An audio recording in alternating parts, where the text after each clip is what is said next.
तो आयनन एंथैल्पी या आयनन विभव को समझने से पहले हमें परमाणु की ओर मूव करना होगा। तो हम थोड़े परमाणु की ओर घूम के आते हैं, उससे बातचीत करते हैं। खूब दिन हो गए ना परमाणु से मिले हुए। तो ये मान लिया परमाणु का, मान लिया क्या है, ये परमाणु का नाभिक है। अब इस नाभिक के चारों ओर इलेक्ट्रॉन चक्कर लगाते हैं, और जहां इलेक्ट्रॉन चक्कर लगाते हैं उन स्थानों को क्या बोलते हैं? कोष बोलते हैं।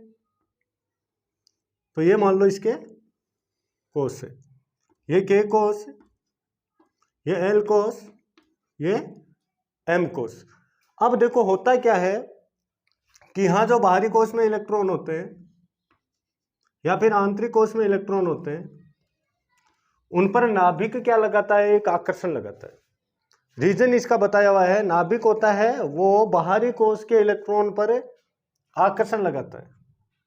यहां से ये इसको खींच रहा है। मतलब क्या हुआ कि नाभिक और सबसे बाहरी कोष के इलेक्ट्रॉन के बीच में एक प्यार है, एक प्रेम है, एक लव है। नाभिक और सबसे बाहरी कोष के इलेक्ट्रॉन के बीच में क्या है? एक प्यार है। इस प्यार को क्या नाम देते हैं? इस प्यार को क्या नाम दूं? इस प्यार को क्या नाम दूं? प्रभावी नाभिकीय आवेश। इस प्यार को हमने क्या नाम दिया था मेरे प्यारे बच्चों? प्रभावी नाभिकीय आवेश।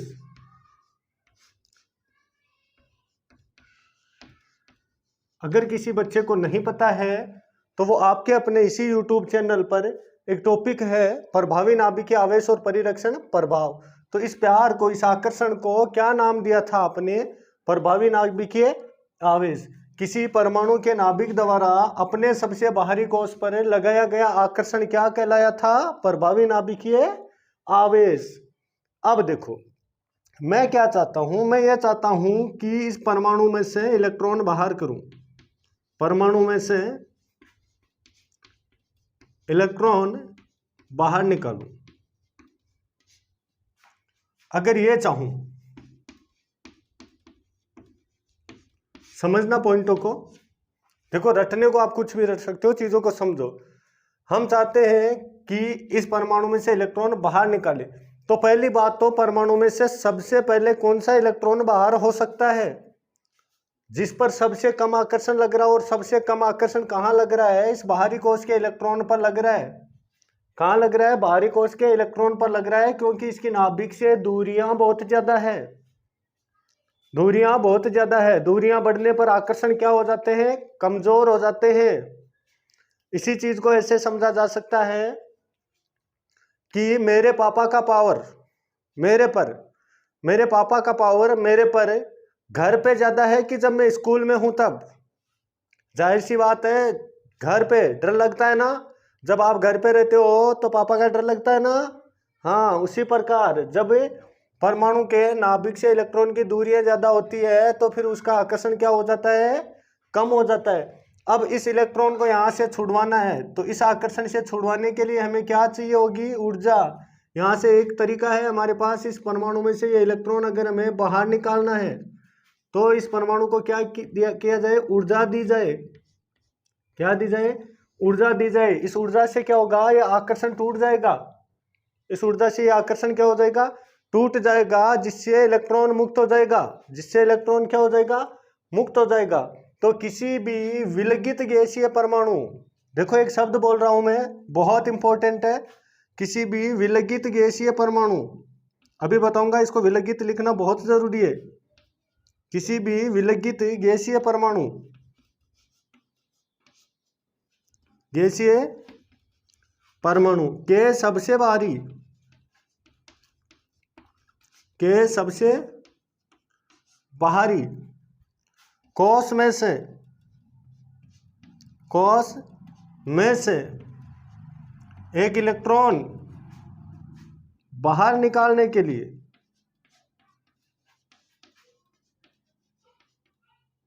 इलेक्ट्रॉन बाहर निकालने के लिए मेरे प्यारे बच्चों जितनी ऊर्जा चाहिए,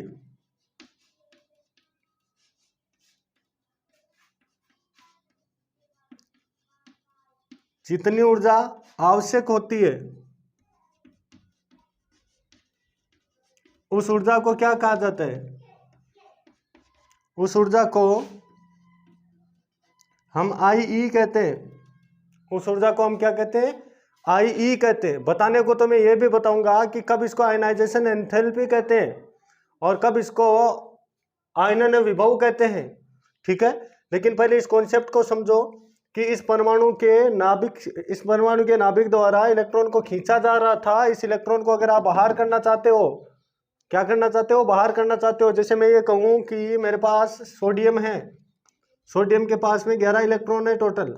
मैं इनमें से एक इलेक्ट्रॉन अगर बाहर करना चाहूँ तो जाहिर सी बात है सोडियम को क्या देनी पड़ेगी? ऊर्जा देनी पड़ेगी, जिससे कि वो क्या कर देगा? एक इलेक्ट्रॉन को बाहर कर देगा और अन्य पॉजिटिव में कन्वर्ट हो जाएगा।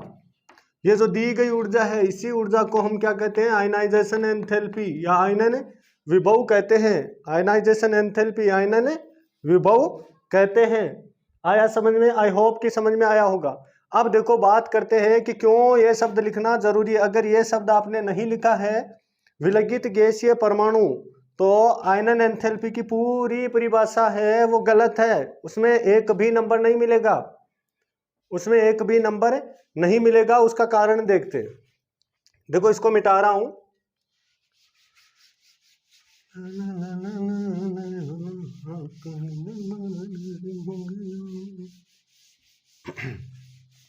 इधर देखो, थोड़ी सी कल्पना करो, थोड़ा सा माइंड चलाओ। जैसे परमाणु किसी परमाणु के साथ जुड़कर रहा होगा, परमाणु किसी परमाणु के साथ जुड़कर रहा होगा। अब हम कहते हैं कि भाई साहब हमने इसको ऊर्जा दी। जैसे मान लेते हैं इसको 100 इलेक्ट्रोवोल्ट ऊर्जा दी। कितनी ऊर्जा दी? 100 इलेक्ट्रोवोल्ट ऊर्जा दी। तो जैसे इनको मान लेता हूं A और B, तो इस B परमाणु ने ऊर्जा निकाल दी, वो सॉरी इलेक्ट्रॉन निकाल दिया, ठीक है। और वो बंदा मूर्ख ही होगा, वो बंदा मूर्ख ही होगा जो ये बात बोलेगा कि इसकी आयनाइजेशन एंथैल्पी 100 इलेक्ट्रोवोल्ट है, नथिंग।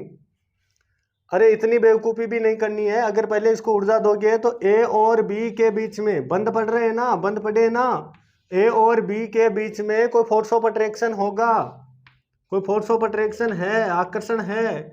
उस आकर्षण को तोड़ने में ऊर्जा खत्म होगी। पहले वो आकर्षण टूटेगा, समझो चीज़ों को। पहले वो आकर्षण टूटेगा और पहले ये एटम क्या होंगे? दूर दूर जाएंगे।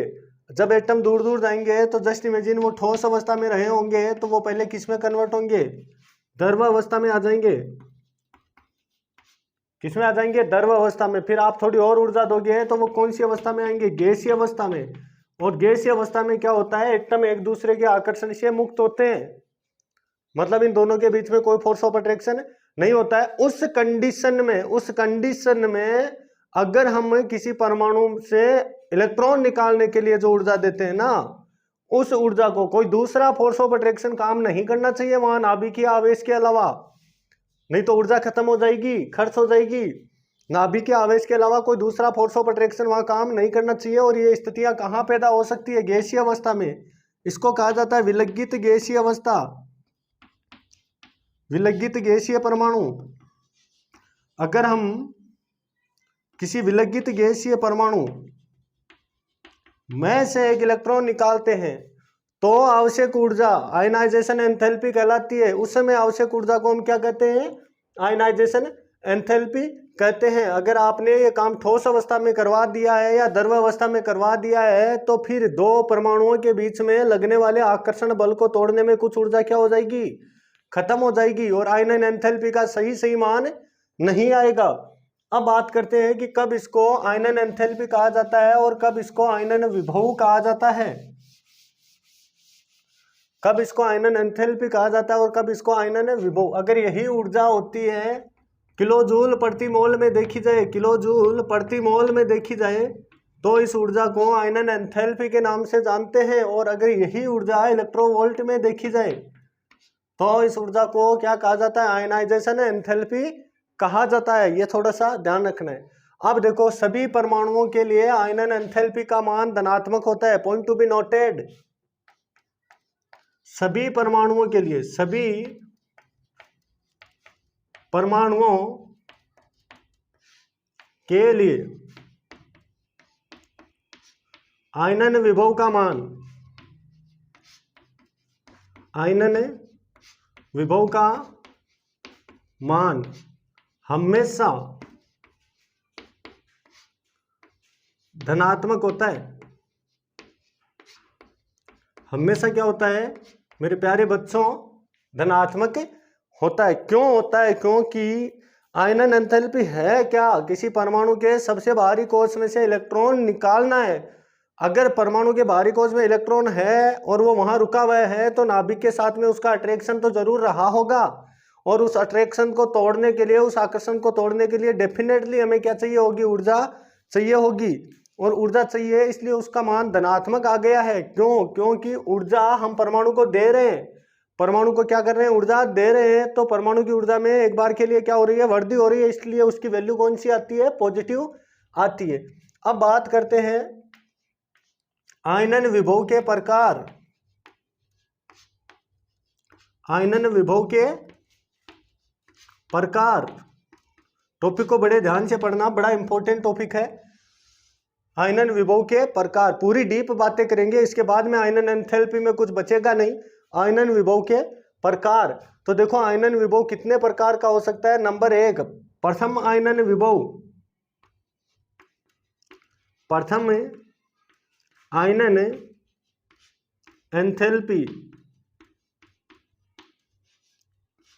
अब ये क्या होती है? फर्स्ट आईई, ठीक है, प्रथम आयनन विभव या एंथैल्पी एक ही बात है बेटे।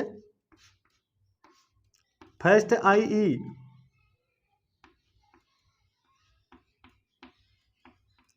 फर्स्ट आईई, या इसको ऐसे भी लिख सकता हूं आईई फर्स्ट।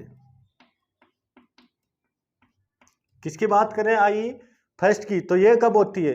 फर्स्ट का मतलब परमाणुओं में से पहला इलेक्ट्रॉन। देखो परमाणु एक साथ दो या एक इलेक्ट्रॉन त्याग सकता है, एक से ज्यादा इलेक्ट्रॉन परमाणु एक साथ नहीं निकाल सकता है। तो परमाणु में से पहला इलेक्ट्रॉन। अब देखो परमाणु होता है, उसको मैं अगर एम से रिप्रेजेंट कर लूं, किससे कर लूं? एम से रिप्रेजेंट कर लूं। हेडिंग डालो आप प्रथम आयनन एंथैल्पी में, इनको मिटा रहा हूं सब चीजों को।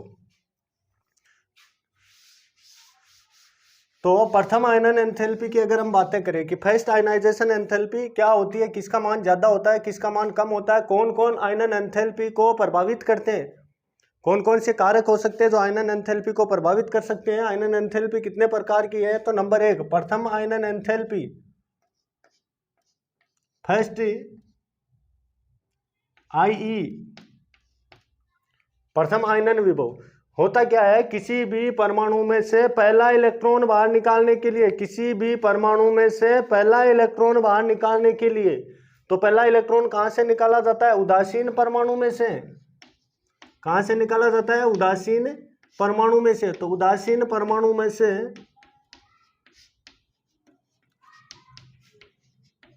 इलेक्ट्रॉन बाहर निकालने के लिए आवश्यक ऊर्जा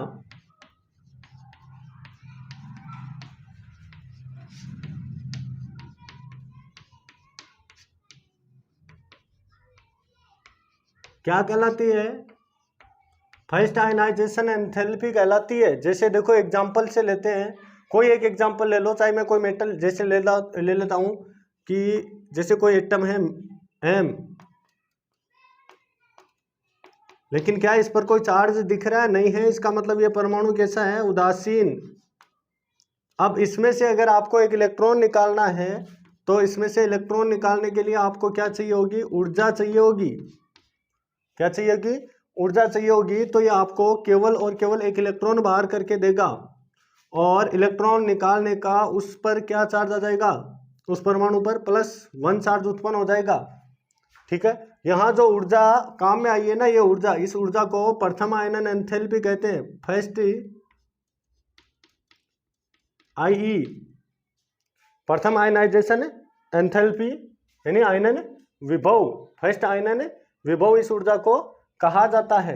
अब देखो यहां जो बना है ना, इस परमाणु को क्या कहा जाएगा? एकल संयोजी धनायन। एकल संयोजी धनायन, एकल संयोजी धनायन। इसी चीज को मैं किसी एग्जाम्पल में लेता हूं, जैसे एल्यूमिनियम। जैसे एल्यूमिनियम था, एल्यूमिनियम को ऊर्जा दी हमने, तो उसने क्या किया, एक इलेक्ट्रॉन बाहर कर दिया, तो वो किस में कन्वर्ट हो गया, Al+ में कन्वर्ट हो गया। और इसको कहा जाता है एल्यूमिनियम का एकल संयोजी धनायन। एकल संयोजी धनायन, समझ में आया? ऐसे अब अगर मैं मान लूं कि मेरे को दूसरा इलेक्ट्रॉन निकालना है, तो दूसरे इलेक्ट्रॉन में हम किसमें से निकालेंगे? अब हमारे पास में एक इलेक्ट्रॉन निकालते क्या बन गए, एकल संयोजी धनायन। तो अब दूसरा इलेक्ट्रॉन निकलने की तो संभावना ही यही से है। तो दूसरे इलेक्ट्रॉन में हम क्या करते हैं, M+ में से इलेक्ट्रॉन निकालने के लिए उसको क्या देते हैं, ऊर्जा देते हैं। उसको क्या देते हैं, ऊर्जा देते हैं। और इस ऊर्जा को सेकेंड आयनाइजेशन एंथैल्पी कहते हैं। ये कौन सी ऊर्जा हुई, द्वितीय आयनन एंथैल्पी हुई, क्योंकि यहाँ दूसरा इलेक्ट्रॉन निकाले, एक इलेक्ट्रॉन पहले ऊपर निकाल चुके हैं, तो यहाँ से इलेक्ट्रॉन निकालने पर एक इलेक्ट्रॉन बाहर हुआ है, लेकिन अब वो M है, वो M+ है, वो किस में कन्वर्ट हो गए, M2+ में। समझो इस चीज को, पहला इलेक्ट्रॉन यहीं पे बाहर हो गया था, अब दूसरा इलेक्ट्रॉन यहाँ पे बाहर हुआ है, तो यहाँ बना है द्विसंयोजी धनायन। द्विसंयोजी धनायन, द्विसंयोजी धनायन। इसको अगर मैं किसी एग्जाम्पल में लूं, ये एग्जाम्पल है पहले का, इसका। अब इसका अगर मैं एग्जाम्पल लूं, तो जैसे मेरे पास Al+ था, यहाँ बन गया था फर्स्ट स्टेप में, ये फर्स्ट आयनाइजेशन एंथैल्पी थी ना यहाँ, ठीक है। अब इसको ऊर्जा दी हमने, तो यहां से क्या हुआ, एक इलेक्ट्रॉन और निकला, तो ये सेकंड हो गई है। ये कौन सी आयनन एंथैल्पी हो गई है, सेकंड हो गई है। एक इलेक्ट्रॉन बाहर निकल गया और ये कन्वर्ट हो गया किसमें, Al+2 में, Al2+ में, ठीक है। इसलिए इसको क्या कहा जाता है, द्विसंयोजी धनायन। द्विसंयोजी धनायन। संयोजकता क्या थी, संयोजकता क्या थी, परमाणु ने जितने इलेक्ट्रॉन का आदान प्रदान किया है वो उसकी क्या थी, संयोजकता। तो एल्यूमिनियम ने 2 इलेक्ट्रॉन का आदान प्रदान कर लिया है। इसी प्रकार होती है तृतीय आयनन एंथैल्पी। वो कैसे होगी, इधर देखो,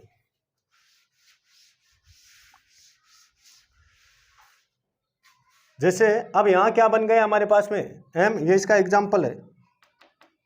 यहां क्या बन गया है, M2+। अब तीसरा इलेक्ट्रॉन M2+ में से बाहर किया जाएगा, M2+ है, उसको हम क्या देंगे, ऊर्जा देंगे। उसको हम क्या देंगे, ऊर्जा देंगे। और इस ऊर्जा को हम अब थर्ड कहेंगे, क्योंकि हम तीसरी बार इस परमाणु को क्या दे रहे हैं, ऊर्जा। तो इसको कहेंगे थर्ड आयनाइजेशन एंथैल्पी। और यहां से ये M जो है वो कन्वर्ट हो जाएगा M3+ में, क्या करके, एक इलेक्ट्रॉन त्याग कर, 3 इलेक्ट्रॉन नहीं, 2+ तो था ही, ठीक है।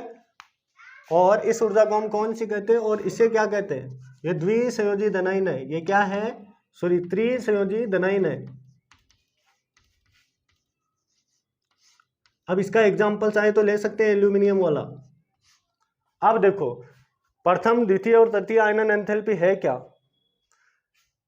किसी मूल परमाणु में से या किसी उदासीन परमाणु में से एक इलेक्ट्रॉन बाहर निकालने के लिए जो आवश्यक ऊर्जा है वो क्या कहलाई, प्रथम आयनन एंथैल्पी। दूसरे शब्दों में यह भी कहा जा सकता है कि उदासीन परमाणु को एकल संयोजी धनायन में बदलने के लिए, उदासीन परमाणु को एकल संयोजी धनायन में बदलने के लिए जो ऊर्जा चाहिए, उस ऊर्जा को क्या कहा जाता है, प्रथम आयनन एंथैल्पी कहा जाता है। उस ऊर्जा को क्या कहा जाता है, प्रथम आयनन एंथैल्पी कहा जाता है। ये रही। अब दूसरी में क्या हुआ है, एकल संयोजी धनायन को किसमें बदला है आपने, द्विसंयोजी धनायन में। या किसी परमाणु में से दूसरा इलेक्ट्रॉन निकालने के लिए जो ऊर्जा चाहिए, उस ऊर्जा को कौन सी ऊर्जा कहा जाता है, उस ऊर्जा को कौन सी ऊर्जा कहा जाता है, द्वितीय आयनन एंथैल्पी कहा जाता है। और द्विसंयोजी धनायन में से इलेक्ट्रॉन बाहर करके उसको त्रिसंयोजी धनायन में बदलने के लिए जितनी ऊर्जा चाहिए, उसको कौन सी ऊर्जा कहा जाता है, तृतीय आयनन एंथैल्पी। सवाल ये उठता है कि कौन सी आयनन एंथैल्पी का मान ज्यादा होगा, कौन सी आयनन एंथैल्पी का मान ज़्यादा होगा तो इसको देखो मैं ऐसे ले लेता हूँ, समझाने की कोशिश करता हूँ और मुझे पूरा विश्वास है कि मैं आपको समझा पाऊंगा।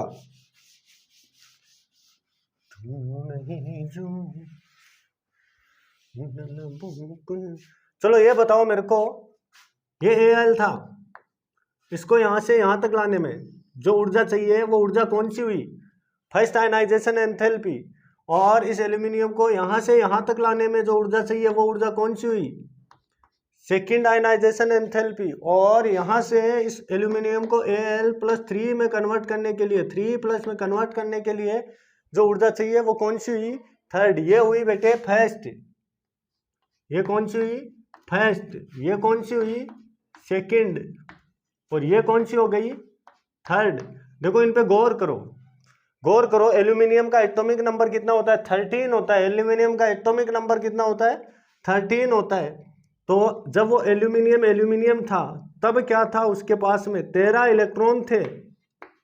और उसके पास में 13 ही कौन थे? प्रोटॉन भी थे नाभिक में। लेकिन जब वो एल्यूमिनियम Al+ में आ गया तो उसके पास में एक इलेक्ट्रॉन कम हो गया, 12 इलेक्ट्रॉन बचे। लेकिन प्रोटॉन कितने बच गए? 13। और प्रोटॉन पे चार्ज कौन सा होता है? पॉजिटिव। नाभिक पर चार्ज कौन सा होता है? पॉजिटिव। और जब वो इलेक्ट्रॉन, वो परमाणु एल्यूमिनियम है Al2+ में आ गया, ठीक है, तब उसके पास में इलेक्ट्रॉन कितने बचे? 11। इलेक्ट्रॉन कितने बचे? 11 इलेक्ट्रॉन। और प्रोटॉन कितने बचे? 13। क्योंकि प्रोटॉन का आदान प्रदान परमाणु नहीं करता है। तो पॉजिटिव चार्ज कितना बचा? 13। और नेगेटिव कितना बचा? 11। अब अगर वो परमाणु Al+3 में चला गया तो इलेक्ट्रॉन कितने बचे उसके पास? 10। और प्रोटॉन कितने बचे? प्रोटॉन कितने बचे? 13। तो प्लस का चार्ज तो अब भी कितना बच गया है? 13 ही बच गया है। अब मैं आपसे पूछूं कि इनमें से किसमें सबसे ज्यादा ऊर्जा खत्म हुई होगी? आपको कौन सा इलेक्ट्रॉन निकालने में सबसे ज्यादा मेहनत करनी पड़ी होगी? ठीक है, तो वैसे तो हमने सुन रखा है कि धनायन का आकार अपने मूल परमाणु से छोटा होता है। धनायन का आकार अपने मूल परमाणु से छोटा होता है। देखो अगर मैं सीधा लिखवाता धनायन का आकार अपने मूल परमाणु से छोटा होता है इसलिए ऐसा हुआ, तो बच्चों का फिर कमेंट आता कि सर ये धनायन और ऋणायन के आकार पे एक वीडियो बना दो, तो उस चीज को मैं इसी वीडियो में इंक्लूड कर रहा हूं। देखो खुद से दिमाग लगाओ आप। यहां जो प्रोटॉन है ना, वो कितने इलेक्ट्रॉनों को अट्रैक्ट कर रहा है? 13 इलेक्ट्रॉनों को। यहाँ का नाभिक है वो कितने इलेक्ट्रॉनों को आकर्षित कर रहा है? 13 इलेक्ट्रॉनों को। और यहां का जो है वो कितने को कर रहा है? 12 को। कितने को? 12 को। अब आप खुद से बताओ, 13 प्रोटॉन है वो 12 इलेक्ट्रॉन को ज्यादा खींच सकते हैं या 13 इलेक्ट्रॉन को? देखो यहाँ अपना प्यार कितने लोगों में बांट रहा है? यहाँ अपना प्यार है ये नाभिक कितने लोगों में बांट रहा है? 13 लोगों में। यहाँ अपना प्यार है वो कितने लोगों में बांट रहा है? 12 लोगों में। अब मेरे को तो ये बता दो कि ये अगर 13 लोगों में प्यार बांट रहा है तब इसके हिस्से में ज्यादा प्यार आ रहा है एक आदमी के हिस्से में, यानी 13 इलेक्ट्रॉनों में जब ये नाभिक अपना प्यार यहाँ बांट रहा है तब एक इलेक्ट्रॉन के हिस्से में ज्यादा प्यार आ रहा है, या फिर 12 इलेक्ट्रॉनों में बांट रहा है तब ज्यादा आ रहा है? जाहिर सी बात है 12 इलेक्ट्रॉनों में बांट रहा है तो थोड़ा सा प्रेम बढ़ गया एक इलेक्ट्रॉन के प्रति। और वो प्रेम क्या है? उस प्रेम को हम क्या कह रहे हैं? आकर्षण।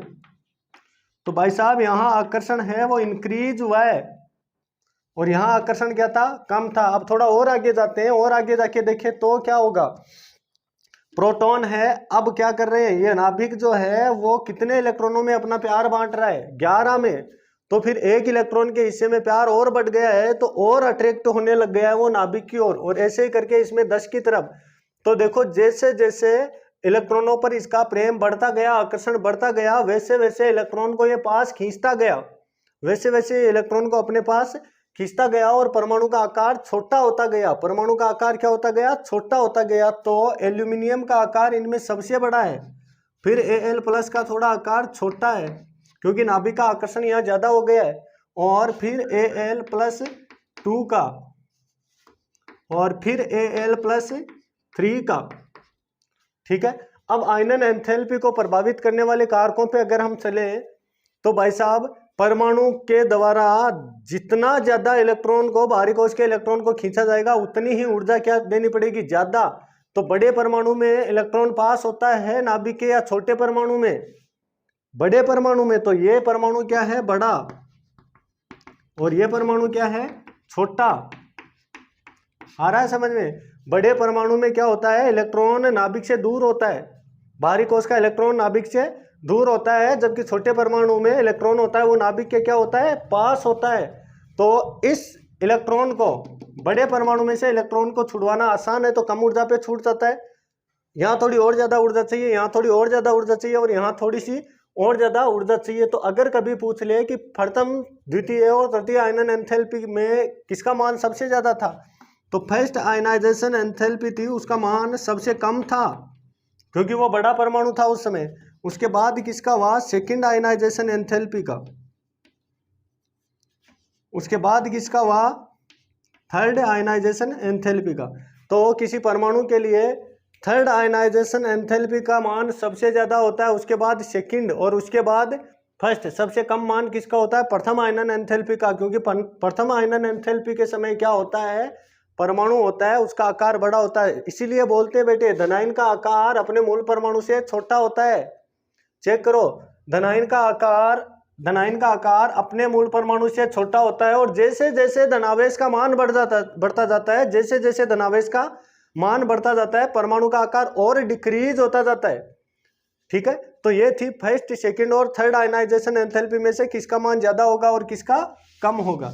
नेक्स्ट देखते हैं आयनन एंथैल्पी को प्रभावित करने वाले कारक।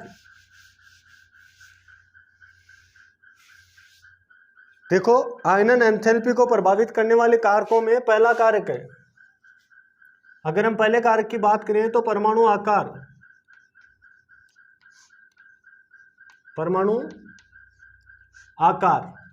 परमाणु आकार होता है, उसके एंटी प्रोपोर्शनल होती है। यदि परमाणु का आकार, एटॉमिक साइज बढ़ी तो आयनन एंथैल्पी घटेगी। अगर परमाणु का आकार बढ़ा तो आयनन एंथैल्पी घटेगी। क्यों? क्योंकि परमाणु का आकार जितना छोटा होगा, नाभिक के पास में उतना ही ज्यादा इलेक्ट्रॉन होगा, और परमाणु का आकार जितना बड़ा होगा, नाभिक से इलेक्ट्रॉन उतना ही दूर रहेगा बाहरी कोश वाला, और बाहरी कोश में से क्या करना है, इलेक्ट्रॉन निकालना है। जैसे हमने आपसे क्वेश्चन पूछा कि बताइए Na और K में से, सोडियम और पोटेशियम में से किसकी प्रथम आयनन एंथैल्पी का मान ज्यादा है। तो भाई साहब, जो इनमें से छोटा है, और इनमें से छोटा कौन होता है, पोटेशियम। तो पोटेशियम की सोडियम, तो सोडियम की फर्स्ट आयनाइजेशन एंथैल्पी का मान क्या होता है, ज्यादा होता है।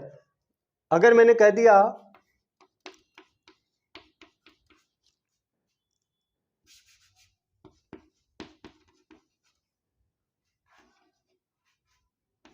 इन सब एटम्स को प्रथम आयनन एंथैल्पी के घटते क्रम में लिखिए, इन सभी एटम को प्रथम आयनन एंथैल्पी के घटते क्रम में लिखिए। तो सीधी सी बात है, ये ग्रुप नंबर फर्स्ट के एटम है, और ग्रुप नंबर फर्स्ट के एटम के लिए एटॉमिक साइज क्या होती है, ली ना की रब से फरियाद, ली ना की रब से फरियाद। ये लो, ये एटॉमिक साइज का कौन सा क्रम आ गया है, बढ़ता हुआ क्रम आ गया। टॉप टू बॉटम अगर एक वर्ग में जाते हैं तो परमाणु का आकार बढ़ता है। क्यों बढ़ता है? क्योंकि टॉप से बॉटम जाने पर क्या होता है, कोषों की संख्या बढ़ जाती है। तो यहां से क्या हुआ, जो परमाणु इनमें सबसे छोटा, उसकी प्रथम आयनन एंथैल्पी सबसे ज्यादा, तो सबसे ज्यादा किसकी होगी, लिथियम की। उसके बाद किसकी हो जाएगी, सोडियम की। उसके बाद किसकी हो जाएगी, पोटेशियम की। और उसके बाद में रुबिडियम और सीजियम में से रुबिडियम की। और उसके बाद किसकी हो जाएगी मेरे प्यारे बच्चों, सीजियम की। ऐसे में एक क्वेश्चन दूं आपको, ऐसे दे दूं मैं Mg 3+2+, वह Mg+ में से किसकी प्रथम आयनन एंथैल्पी ज्यादा है। नो, ये तो नहीं होगा ना, प्रथम आयनन एंथैल्पी की यहाँ बात ही नहीं होगी।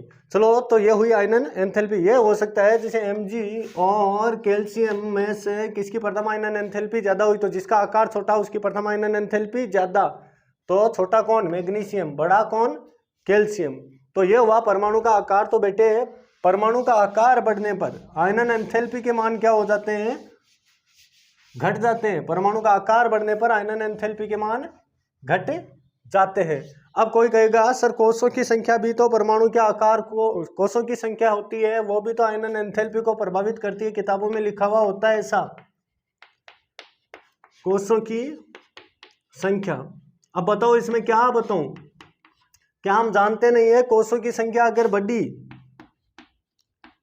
कोषों की संख्या अगर बढ़ी तो फिर परमाणु का आकार बढ़ा, और अगर परमाणु का आकार बढ़ा तो एटॉमिक वो आयनाइजेशन एंथैल्पी क्या हो गई, कम हो गई। अब इसमें कोई बड़ी बात नहीं है, ये चीजें पहले से ही आपकी मेरी क्लियर करवाई हुई। हाँ आप ये पूछ सकते हो कि बाएं से दाएं जाने पर आयनन विभव के मानों पर क्या प्रभाव पड़ेगा, या ऊपर से नीचे जाने पर। ठीक है, चलो अगर बात करें आवर्त सारणी में बाएं से दाएं जाने पर, तो आवर्त सारणी में बाएं से दाएं जाने पर क्या होता है, और ऊपर से नीचे जाने पर क्या होता है, लेफ्ट टू राइट मूव करने पर एटॉमिक साइज डिक्रीज होती है, एटॉमिक साइज डिक्रीज होती है, इसलिए IE के मान बढ़ते हैं। और टॉप टू बॉटम आने पर एटॉमिक साइज होती है वो इंक्रीज होती है, एटॉमिक साइज होती है वो क्या होती है, इंक्रीज होती है, बढ़ती है, इसलिए IE के मान घटते हैं। ये बहुत अच्छे से टॉपिकों में बोला हुआ है कि आप एक बार परमाणु आकार सीख लो, उसके बाद में केमिस्ट्री को हम परमाणु आकार पे नचा लेंगे। देखो अब ज्यादा इंपॉर्टेंट ये है कि परिरक्षण प्रभाव, परिरक्षण प्रभाव होता है, परिरक्षण प्रभाव होता है वो परमाणु की उसकी आयनन एंथैल्पी को कैसे प्रभावित करता है, ये जरूर काम की चीज है। नंबर 2 नोट करो, परिरक्षण प्रभाव, परिरक्षण प्रभाव। देखो परिरक्षण प्रभाव क्या है, जस्ट पिछले वीडियो में जब ये बच्चे ने कमेंट किया, इसी वीडियो में किया है, तो परिरक्षण प्रभाव क्या है, आंतरिक कोश के इलेक्ट्रॉन द्वारा बाहरी कोश के इलेक्ट्रॉन को धक्का मारना, लगाया गया प्रतिकर्षण, आंतरिक कोश के इलेक्ट्रॉन द्वारा बाहरी कोश के इलेक्ट्रॉन पर लगाया गया रिपल्सन, प्रतिकर्षण, वो क्या कहलाता है, परिरक्षण प्रभाव। तो परिरक्षण प्रभाव परमाणु को क्या चाहता है, बड़ा करना चाहता है। अगर परिरक्षण प्रभाव बढ़ा, सोचो आप, परिरक्षण प्रभाव बढ़ा, खुद से सोचना, तो परमाणु का आकार बढ़ा, और अगर परमाणु का आकार बढ़ा तो आयनाइजेशन एंथैल्पी क्या हो गई मेरे प्यारे बच्चों, कम हो गई। ठीक है, कोई कहेगा प्रभावी नाभिकीय आवेश भी प्रभावित करता है, चलो बता ही देते हैं। प्रभावी नाभिकीय आवेश, बहुत जिक्र हो गया, ये टॉपिक इसी पे तो चला है ना, प्रभावी नाभिकीय आवेश। आयनन एंथैल्पी को समझने से पहले परिरक्षण प्रभाव और प्रभावी नाभिकीय आवेश का टॉपिक देख के आए। तो प्रभावी नाभिकीय आवेश क्या करना चाहता है, परमाणु को छोटा, परमाणु का आकार घटाना चाहता है। प्रभावी नाभिकीय आवेश अगर बढ़ा, प्रभावी नाभिकीय आवेश अगर बढ़ा तो परमाणु का आकार क्या हो जाएगा, घट जाएगा, और अगर परमाणु का आकार घट गया है तो फिर आयनाइजेशन एंथैल्पी क्या हो जाएगी, बढ़ जाएगी। ये संबंध, तो इन दोनों को तो हम इसी पे ले आते हैं। ठीक है, अब इनमें सबसे ज्यादा इंपॉर्टेंट पॉइंट ये है कि अर्धपूरित व पूर्णपूरित कक्षकों का स्थायित्व है। Point to be noted carefully, बड़ी सावधानी से पॉइंट को नोट कीजिए, बड़ी सावधानी से मेरे प्यारे बच्चों पॉइंट को नोट कीजिए। अर्धपूरित व पूर्णपूरित कक्षकों का स्थायित्व है। चौथा कारक आखिरी, अर्धपूरित, अर्धपूरित व पूर्णपूरित कक्षकों का स्थायित्व। देखो ये क्रम मेरा इलेक्ट्रॉनिक कॉन्फ़िगरेशन, इलेक्ट्रॉनिक विन्यास है, वहां बताया हुआ है कौन से कक्षक अर्धपूरित होते हैं, कौन से पूर्णपूरित होते हैं। तो देखो बेटे इनके स्थायित्व का क्रम आप ये ध्यान रखना, कक्षक जितना ज्यादा स्थायी होगा, ये नोट कर लो, कक्षक जितना अधिक स्थायी होगा, जितना, नोट कर लो, अधिक स्थायी होगा, उसमें से इलेक्ट्रॉन निकालना उतना ही उसमें से इलेक्ट्रॉन निकालना उतना ही क्या होता है, मुश्किल होता है।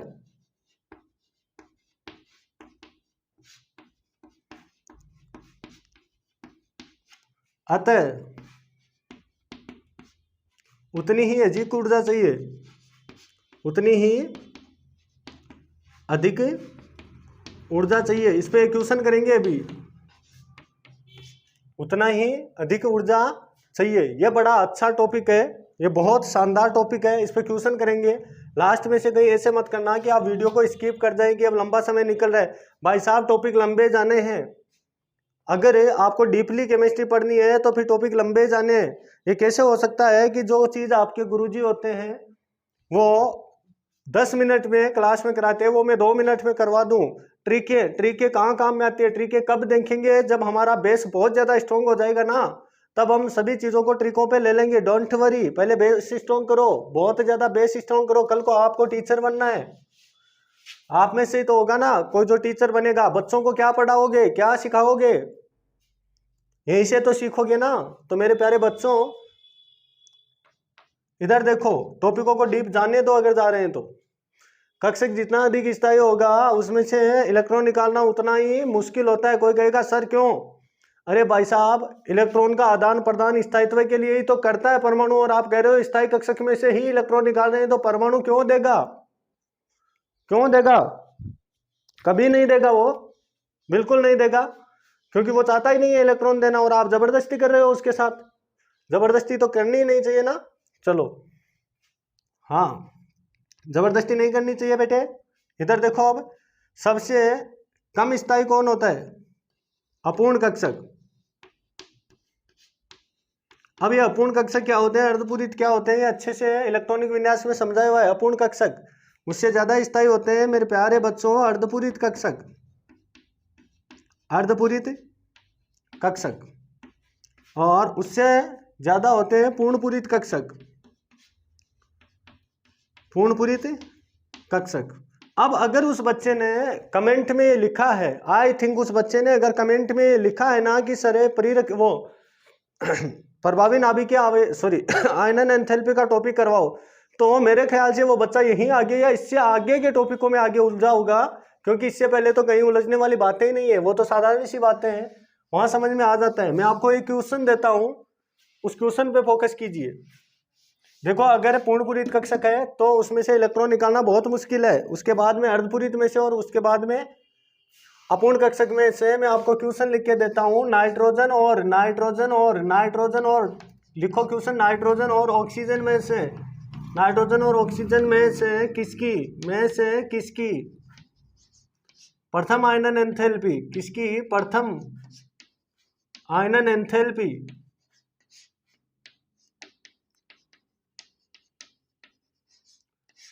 किसकी प्रथम आयनन एंथैल्पी अधिक होगी?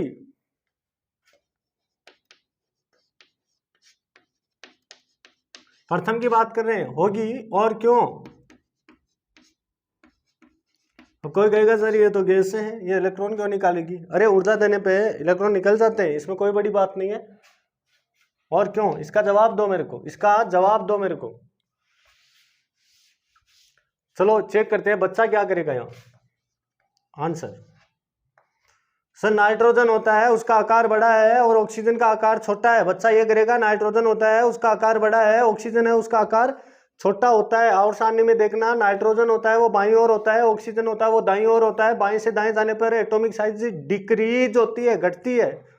तो आकार का अगर इन दोनों का क्रम देखा जाए, अगर इनकी एटॉमिक साइज का क्रम देखा जाए, एटॉमिक साइज का क्रम देखा जाए इन दोनों का, तो मेरे प्यारे बच्चों नाइट्रोजन का आकार बड़ा है as compare to oxygen. Nitrogen का आकार क्या है? बड़ा है as compare to oxygen. 10 minute और सर 10 मिनट। नाइट्रोजन का आकार बड़ा है एज कंपेयर टू ऑक्सीजन। अगर यहाँ से बात करें तो फिर प्रथम आयनन एंथैल्पी किसकी ज्यादा होनी चाहिए? नाइट्रोजन की, और उसके बाद किसकी होनी चाहिए? ऑक्सीजन की। लेकिन एक बार इनके इलेक्ट्रॉनिक विन्यास पे फोकस करते हैं। इलेक्ट्रॉनिक विन्यास इसका क्या होता है? 1s2 2s2 2p4 ना 2p3। नाइट्रोजन 7 नंबर पे आता है ना, 2p3। और ऑक्सीजन का इलेक्ट्रॉनिक विन्यास बताओ, 1s2 2s2 2p4 2p4। इधर ध्यान से देखो, ये कक्षक है, बाहरी कोश का ही कक्षक है। इसमें देखो इलेक्ट्रॉनिक कॉन्फ़िगरेशन क्या है इसके पास में, ये अर्धपूरित कक्षक है। ये कौन सा है? अर्धपूरित कक्षक है। और ये कौन सा कक्षक है? अपूर्ण कक्षक है। अब बताओ, देखिए अर्धपूरित और अपूर्ण कक्षकों में से ज्यादा स्थायी कौन होते हैं? अर्धपूरित कक्षक। तो देखो नाइट्रोजन में जो पहला इलेक्ट्रॉन आप निकालने जा रहे हो वो अर्धपूरित कक्षक में से निकालने जा रहे हो, जबकि ऑक्सीजन में पहला इलेक्ट्रॉन निकालने जा रहे हो वो किससे निकालने जा रहे हो? अपूर्ण कक्षक में से। अब इसमें से एक इलेक्ट्रॉन निकाल के देखो, देखिए ये P3 बच रहा है ना, उसके बाद ये क्या बच रहा है? इलेक्ट्रॉन निकालने के बाद P3। अब ऑक्सीजन क्या जानता नहीं है कि मेरा एक इलेक्ट्रॉन निकालने पर मेरे पास स्थायी विन्यास आ रहा है, अपूर्ण से किस ओर जा रहा हूं? अर्धपूरित तक। ये तो अर्धपूरित होता है ना, थोड़ा फोकस करो, ये अर्धपूरित होता है। तो ऑक्सीजन इस बात को जानता है अच्छे से, भली बात ही जानता है कि एक इलेक्ट्रॉन निकालने पर मैं अपूर्ण से किस ओर जा रहा हूं? अर्धपूरित की ओर, यानी अस्थायी से स्थायी की ओर। तो ऑक्सीजन थोड़ी सी ऊर्जा देते ही इलेक्ट्रॉन बाहर कर देगा।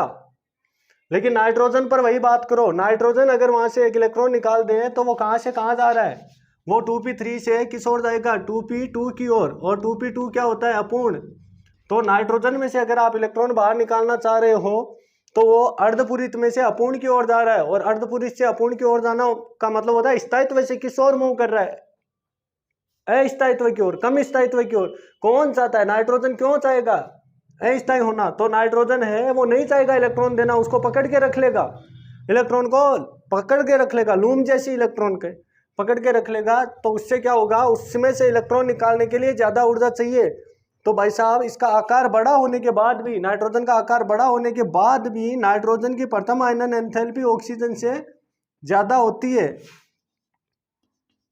यह आयनन विभव का क्रम है। फेल हो गए सब फंडे, आकार वाला फंडा भी फेल हो गया है। कब? जब अर्धपूरित और पूर्णपूरित विन्यास लग गया है। तो यही तो ध्यान रखना होता है, गलतियां यहीं से करवाएगा कंपटीशन में, क्वेश्चन यहीं से तो पूछेगा। यह हुआ आयनन एंथैल्पी का टॉपिक कंप्लीट। आई होप कि समझ में आया होगा। देखो एक क्वेश्चन छोड़ देता हूं मैं आपके लिए, आप कमेंट बॉक्स में आंसर देना उसका। आप कमेंट बॉक्स में उस क्वेश्चन का आंसर देना। Cu व Zn में से किसकी प्रथम आयनन एंथैल्पी अधिक होगी?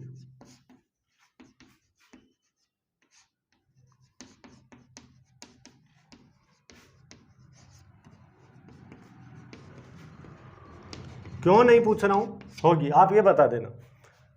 Cu व Zn में से किसकी प्रथम आयनन एंथैल्पी अधिक होगी? Cu और Zn में से किसकी प्रथम आयनन एंथैल्पी अधिक होगी? It's okay. इस क्वेश्चन का आंसर है वो कहाँ आना चाहिए? कमेंट बॉक्स में आ जाना चाहिए, ताकि मेरे को पता चले कि आप लोग समझ पा रहे हो या नहीं।